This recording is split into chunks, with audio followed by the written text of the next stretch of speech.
Hey guys, welcome to another session of FFBE Global. Today we're going to do the loadouts video for the Folka story event. So you fight Ochu, Kid Bombs, 8 of them, and you fight Europa.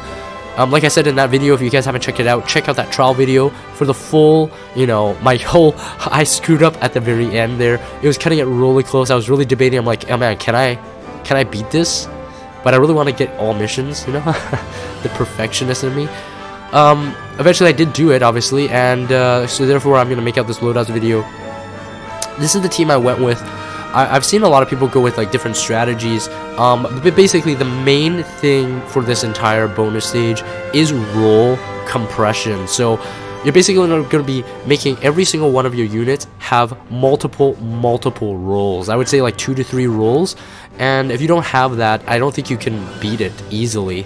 As you can see here, I'm showing Draggy. He's not my friend. As you can see, Alexander is knocked out there in terms of brightness.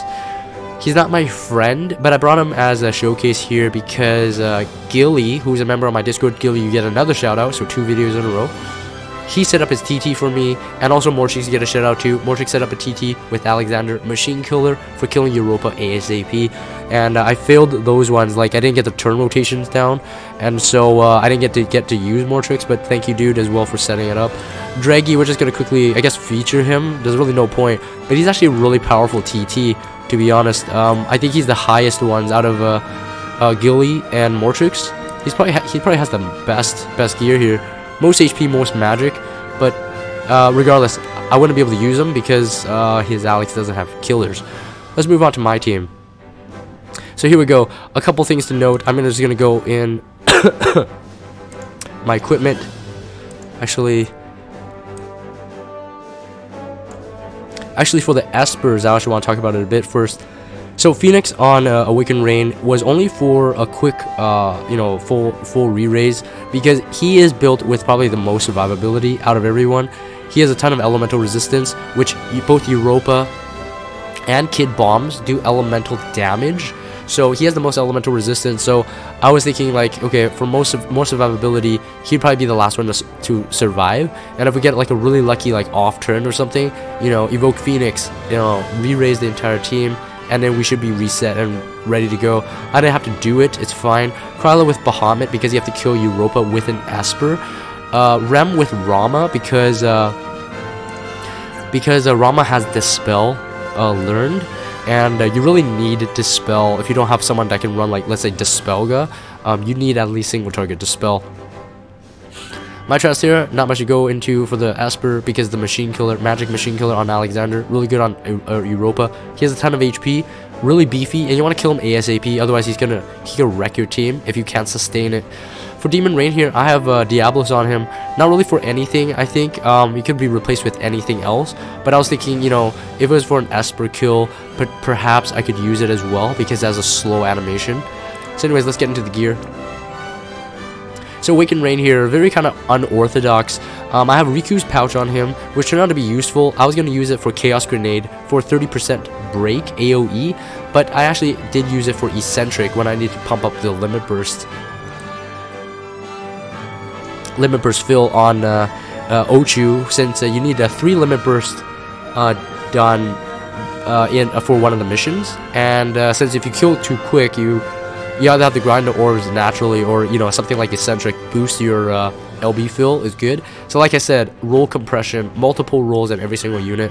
He also is dual wielding with Genji Glove, Midnight Star for more HP, since it does give some HP here, as you can see, a defense spirit and HP buff. This is Lilith's TMR. Also has really high spirit, so that's what I really needed it for.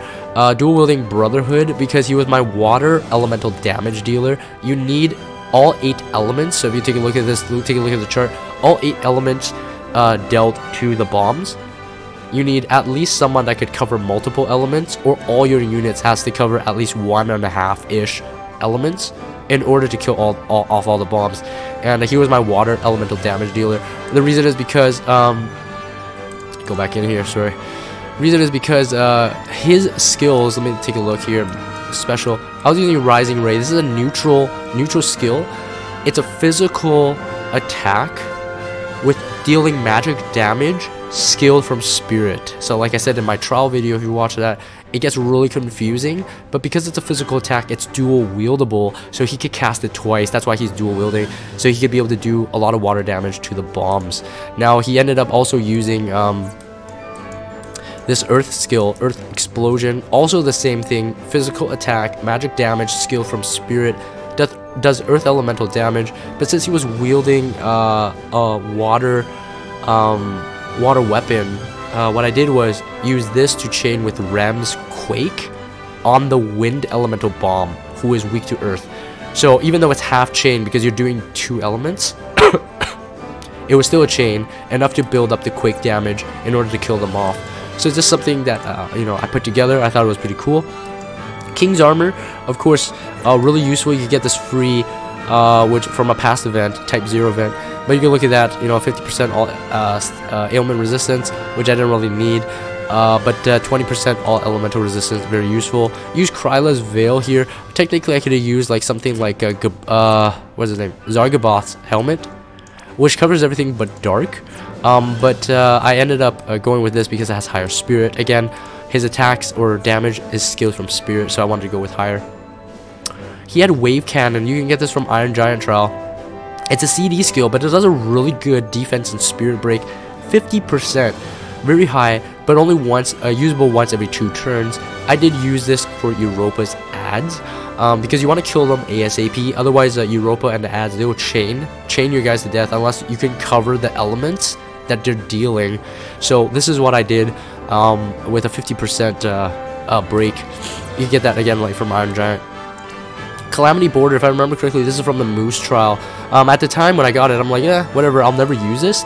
It was perfect here because, like I said, roll compression, so he becomes a buffer and elemental buffer. Now the amazing thing is this does cost 80 MP, which is quite costly, but on someone like Awakened Rain is pretty good. Like, he doesn't run out of MP really. This does a defense and spirit buff, 80% for 2 turns. So, and it adds a 40% all elemental resistance buff for 2 turns.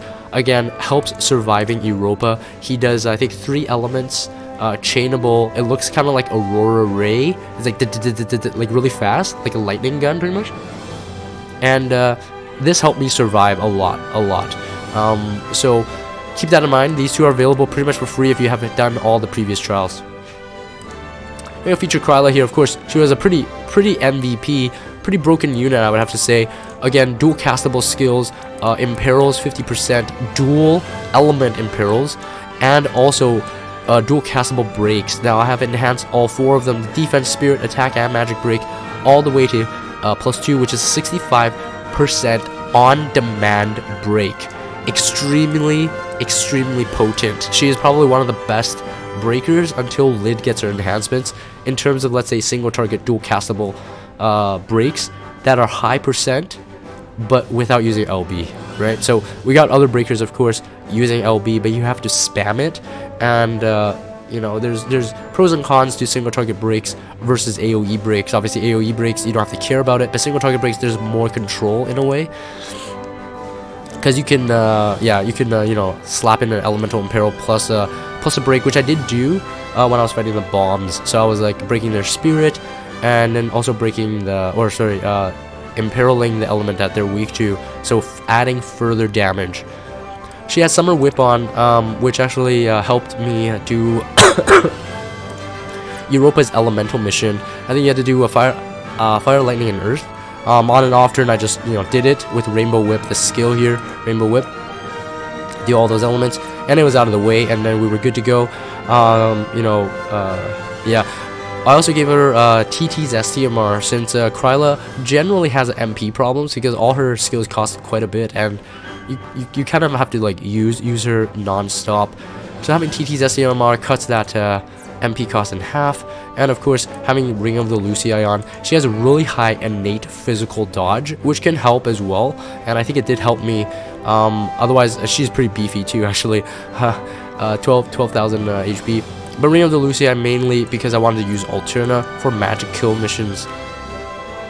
Magic Sanctuary, this is just her own TMR. just unlocking the trust ability with it has LB fill per turn, which you know, I did use her LB. The rest were self-explanatory, dual wield, and then the survivability materia.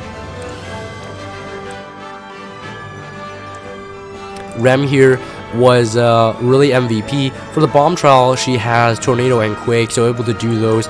She was also able to dual out ice damage if I wanted to. So what I did was dual wield with quintessence here, rather. Even though you know, none of this really matters. She didn't have a rod or a robe. I just realized I skimmed myself. I thought it was a regular dual wield. I skimmed myself from a bit more magic. So let's say if I put on, let's see, something with a high magic robe, maybe dark robe. Let me see here. I'm pretty sure I could have got more. Yeah. So I skipped out about 40 magic. Could have been better if I did this. I don't know what I was doing. But basically, Freya's needle for the ice apology, I'm still sick here. Ice elemental damage, but she has dagger boomerang, which works kind of like Rain's rising ray thing. It's again a physical skill, physical attack that does magic damage. So dual wielding, you hit twice and it stacks, and it can carry the element or the killers if you have killers in your weapon. So keep that in mind. Very, very potent. She could have probably killed the bomb, the fire bomb, by herself, but I ended up not using it because I used Trance Terra's Blizzaja in order to kill the ice bombs. But it was just nice to have. Plus, like, you know, the high magic, it's still really good. I have love on her own TMR, her trust ability. One of the trust ability aspects is that it gives a 2 times more damage mod for the stackable dagger boomerang skill. So very good, very good. Everything else, letter and arms, just spam that for more magic, since all my other magic materia was on my Trance Terra. Ministerial Prayer for more magic, and of course you can see here Ether Laser and also Ring of the Lucia in case I needed to do a magic kill mission. And you might be saying, hey Jagan, she has all those elements, but what if, you know, the resistance to it and you need a long delaying magic? I like having it just in case. Having multiple alternate casters is always nice to have. Here's my TT. She is capped at magic, and I was saying before, like, honestly, you know, she has a ton of STMRs stuck on her, as you can see. But this could have been swapped out for Freya's TMR 55 magic if I actually spent the time enhancing these babies to 30% total magic. As you can see here, only one of them is a 30% magic, and this one's only at 15%. And these are the best I got. CG Sakura's STMR, her own TMR, of course, for the quadcast, must have. Betrothal Ring, Rem's STMR for more magic, and the Spirit is helpful too. Quintessence for boosting that magic with Rod and Robe equipped. Noel's Legacy recently obtained this STMR, really great, especially for magic and tanks, magic damage dealers and tanks. 40% magic, but with another 20% magic if you equip with a rod, so that's a total of 60%. Emperor's STMR for another 60% right there, and Winter Child being really, really good. This is a Christine limited units STMR, magic by 50, but also has a 30%, I believe, 30% true dual wield magic.